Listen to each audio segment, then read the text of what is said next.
Hello, I'm Andy Burke and this is a Scottish Football Podcast. All the news, views and analysis you need on Tuesday the 4th of November. Today we're taking a deep dive into Scotland's lower leagues as we go beyond the Premiership.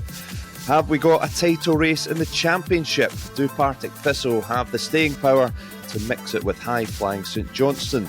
Are Dunfermline finally starting to click under Neil Lennon? As Stenhousemuir stumble in League One, could Inverness be about to stroll away with the title? Can Edinburgh City still pull off the great escape of Scottish football? Plenty to get through, so let's get stuck in. The Scottish Football Podcast from BBC Sport Scotland. Delighted to be joined this morning by Craig Telfer, presenter of A View from the Terrace. Craig, how are you getting on?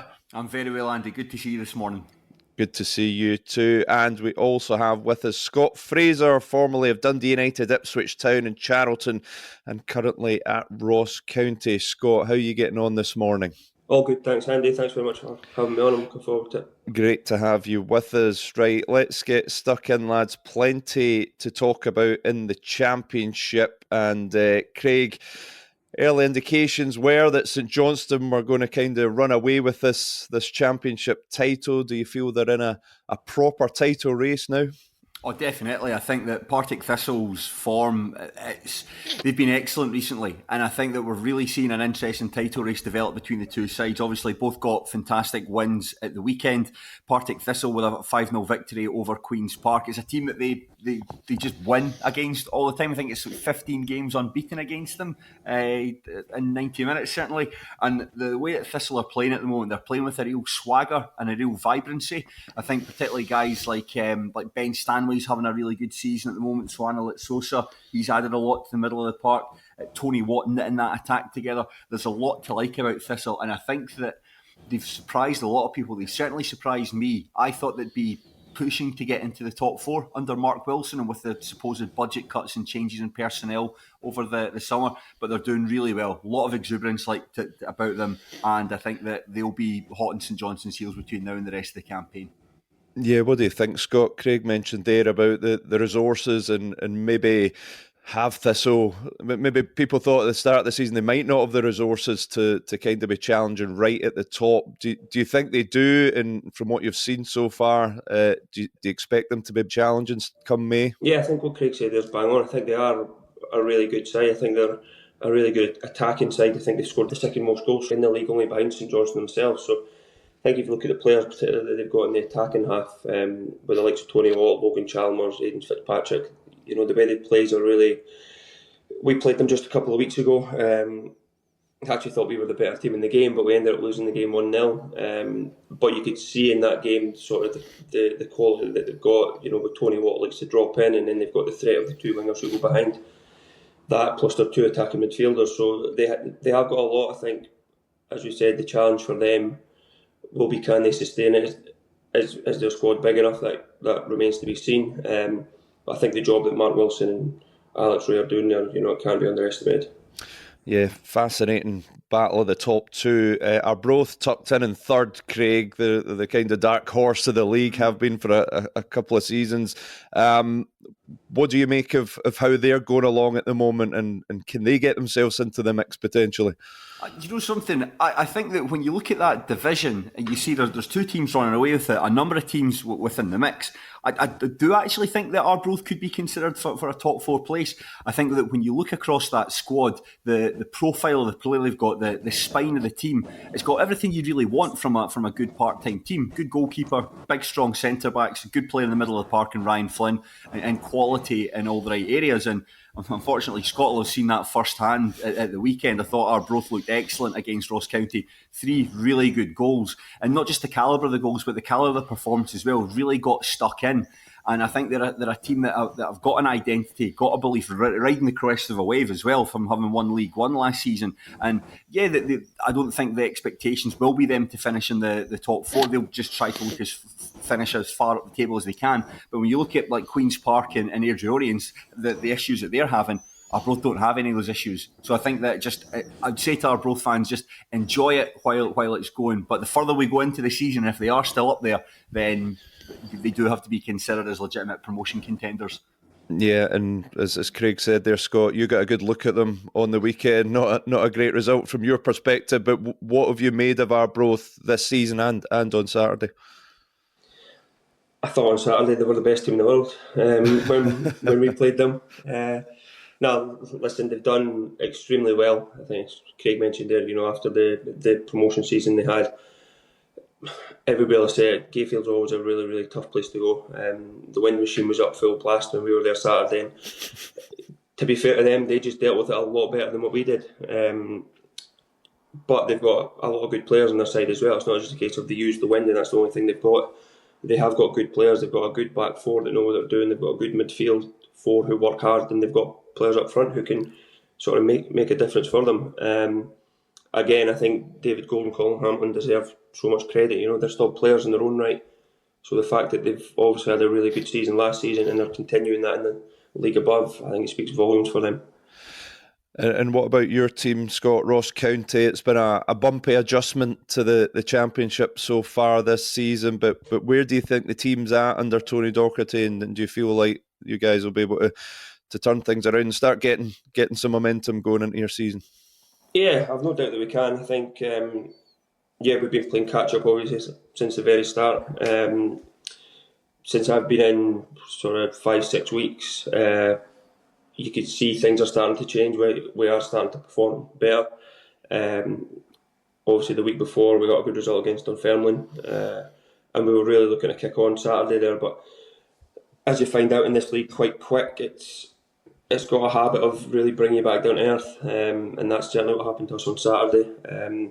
We need to sort of look over that and make sure it was a one-off and move on, starting with Ayr come this Saturday. It's another chance. I think that there's still a good chance of getting into the playoff spot. I think if obviously it's ifs and buts, but if we had beat Arbroath, we then go 3 or 4 points behind them.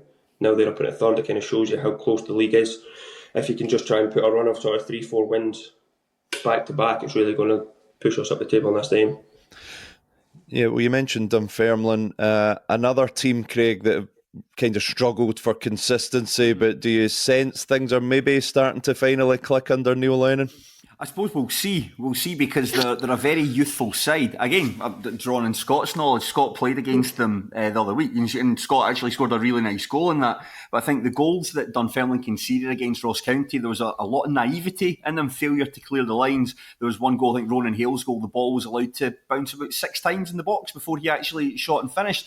So there is a degree of that youthfulness, and a lot of players still learning on the job. However, that's what makes them quite fun to watch. I think that they've got some really exciting young players in there. Andy Todd looks like a wee superstar there with his goggles and his sort of like Ur Willie mate sort of vibe that he gives off. He's a lot of fun to watch. And up front they've got Barney Stewart, who they've brought in on loan from Falkirk. I don't think Barney Stewart's necessarily the best player in the world, but he's bags of heart, bags of enthusiasm, bags of running, and I think he can bring a lot to the attack. And when they get some of the more experienced players back, like Kyle Benedictus, he's been unavailable, when he comes back and he can solidify the defence, I think that over the course of the season, I think Dunfermline will get better. It's just there's a lot of players learning on the job at the same time. I suppose that's the challenge for them, to remain competitive while learning and try to get into that top 4. Yeah, and looking towards the bottom, Scott, Airdrie and Queen's Park down there at the moment, do you sense that will be the two kind of battling it out down there? I mean, as you said earlier, the league table is so tight that any team that gets a couple of results on the bounce can rise up pretty quickly, but do you sense it might be those two kind of fighting out at the bottom? Yeah, it could be. It looks that way at the minute. You would say last week they both had really good results. Obviously Airdrie got the win against both at home, didn't they? And then Queen's Park got a good result against Ayr at home when they drew. And then they both go and play the top 2 this weekend and find out how hard that is. So I think for Airdrie, for example, they're looking for now their 3rd manager this season. That's never an easy thing, especially for a young group of players, which they've got. So they'll be desperate just to get someone in and then to give themselves a chance. In terms of Queen's Park as well, another team that we seen a couple of weeks ago that come up to Ross County and actually beat us. They looked well organised. They looked full of energy. But as I mentioned before, this is a tough league where you cannot predict any result. I know for Queen's Park, the big boy Fox went off injured again, which could be a big blow for them. I know he's a big player for them, certainly was against us. He's loud, he sort of helps marshal their sort of back four in midfield, so it'll be interesting to see how they cope with that.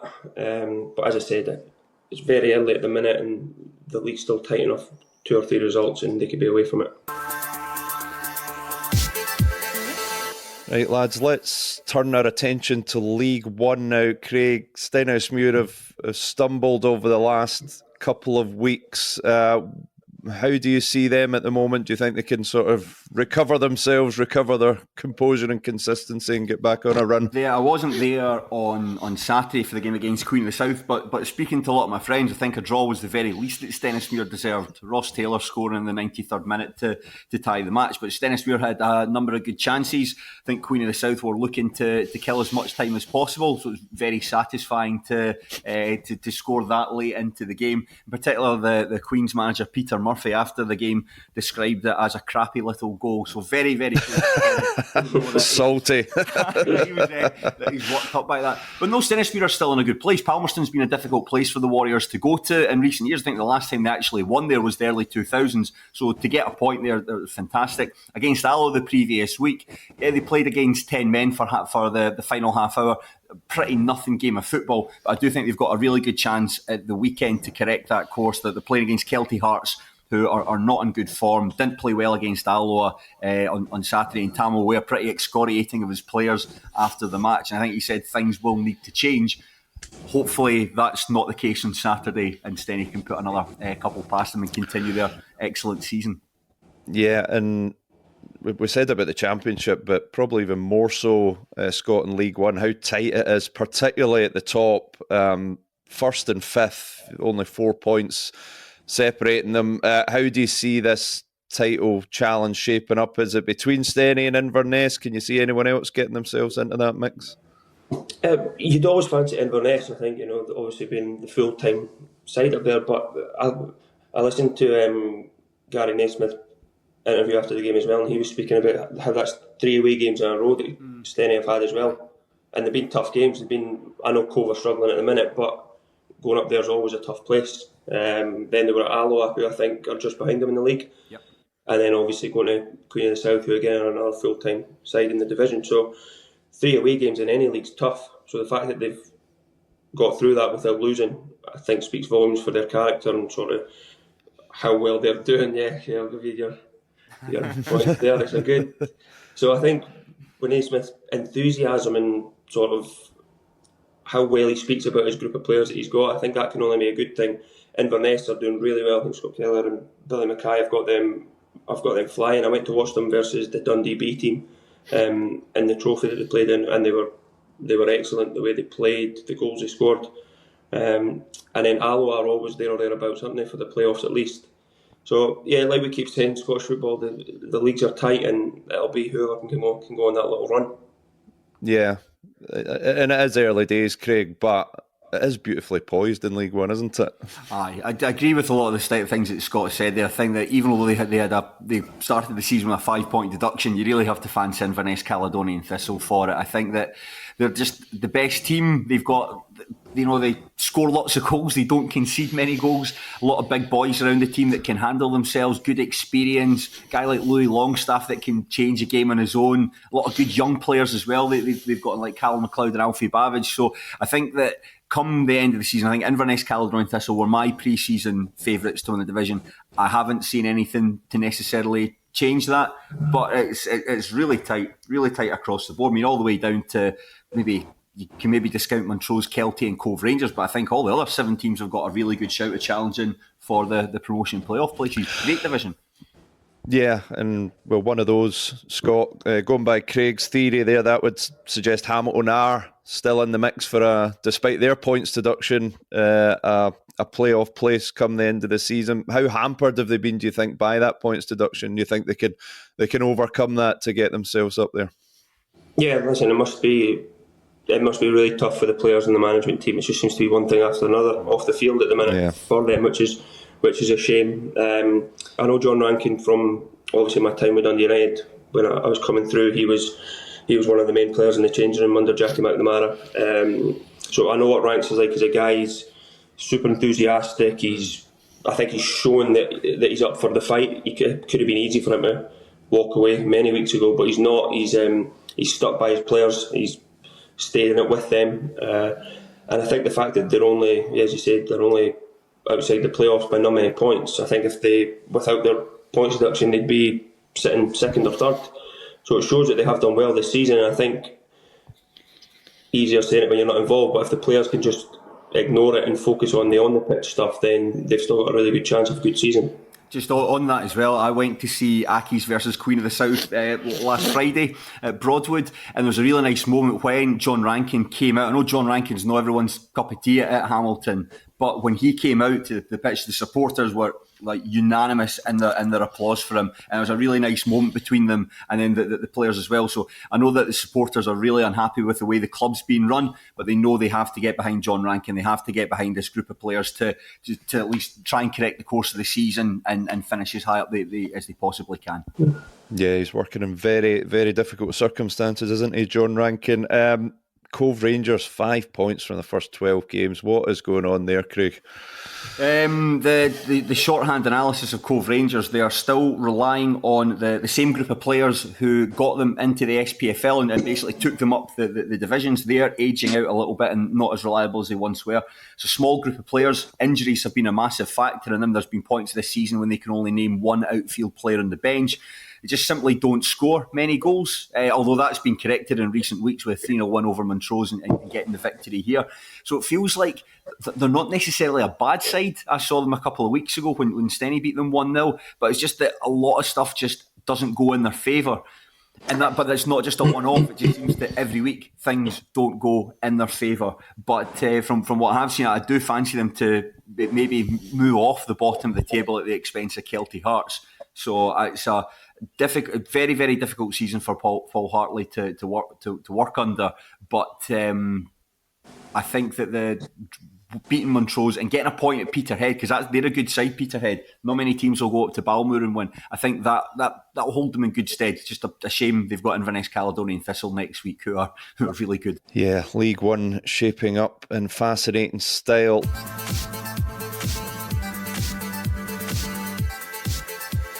Let's turn our attention to League Two, guys. And Scott, do we think Spartans are really starting to take control here? 6 points clear at the top after 11 games. They're looking pretty good at the moment.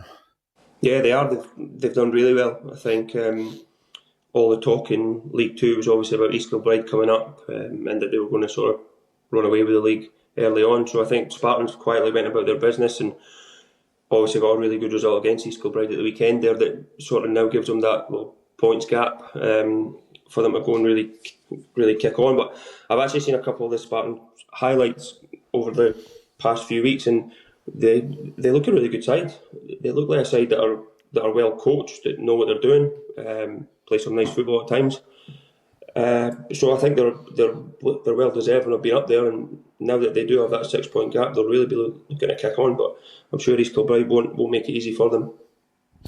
Yeah, East Kilbride are obviously clearly a very ambitious club, Craig, and have a fair bit of publicity, but I suppose they're maybe finding out that Scottish football, it's not easy to get through the leagues. There's a lot of good teams in the lower leagues that will not be looking to help you out in your road to the top. I mean, they've played each other 3 times this season, and the Spartans have won all 3 matches, but I think that Simon Ferry summed up well in his post-match interview. He said we just didn't defend well inside the box, and it's true. I mean, there's the second goal, Cammy Russell's goal. The goalkeeper gets an assist for it. It's a punt up the park, and he's allowed to run onto it and finish. The second goal, James Cragen's allowed to control the ball on his chest and swivel with it on the 6 yard line. You can't do that You can't do that. And it's the challenge for Mick Kennedy and Ferry. I mean, not winning games is something he isn't accustomed to. I think I had a look at his stats for when East Kilbride were in the Lowland League the last 2 seasons. They lost 2 games in a row at the tail end of last season, but then ultimately went on this enormous run. And I think they are finding it a wee bit stickier. You know, the teams in League 2 are fitter, they're more aggressive, they're better coached, they've got that better quality in the ball. They're not going to let East Kilbride have it all their own way. And that's the challenge to figure out is how to best do that, because you can't. I don't think it's just you can just throw money at it. Well, you can in some circumstances and sign better players, but you do still need to have the systems and have the coaching to get the better of them. And that's just the challenge for them, is to figure out how to maintain your principles, because he does like to keep the ball and his teams to control matches. But how do you keep the ball and be more difficult for other teams to beat? I think it's just a case of, in this instance, just making plan A better. And that's just going to be time on the training ground and just hoping results go their favour. I think just on that, Andy, as well, just what Craig says, I think that's a really important part, is that even though it's a part-time and it's League 2 Scotland, like, the players take it a lot more seriously these days than what they would have previously. So every team that you go to watch, 90% of them will be well coached, well drilled. The players will understand what they're doing, because there's really good coaches and good managers all through the levels now in Scottish football that I've noticed. And that's something that I think can only make for a more competitive league. And I think that's why you're seeing sort of Championship, League 1 and League 2, they're a lot more competitive. It's not like teams are running away with it or teams are getting adrift at the bottom as of yet. I think that a lot of that does come down to how serious now the players take it and how good the coaching and managing is. And I can imagine, Scott, as well, there's perhaps maybe a bit of added motivation for teams when they do come up against East Kilbride, given they've got a bit more of a profile and everything that comes along with them. You'd imagine there'll be that little bit extra in some of these teams to put one over on them. Yeah, of course. I think, listen, not the players or the manager's fault that everybody else thought they were going to come up and sort of walk the league, and it's certainly not been the case. But as I go back to it, it's a lot to do with the opposition that they're coming up against being well coached and fit and strong, like Craig said as well. So, yeah, you know what it's like when you play a team that have got maybe a wee bit more following and a wee bit more noise around them. You'd love to go and sort of knock them off the perch and take 3 points off them. So that's something that they'll need to get used to. I'm sure they had it similar in the Lowland League, obviously to a lesser extent with the quality, but it's something that, as Kay said, they need to find a way now to adapt and sort of beat what they come up against.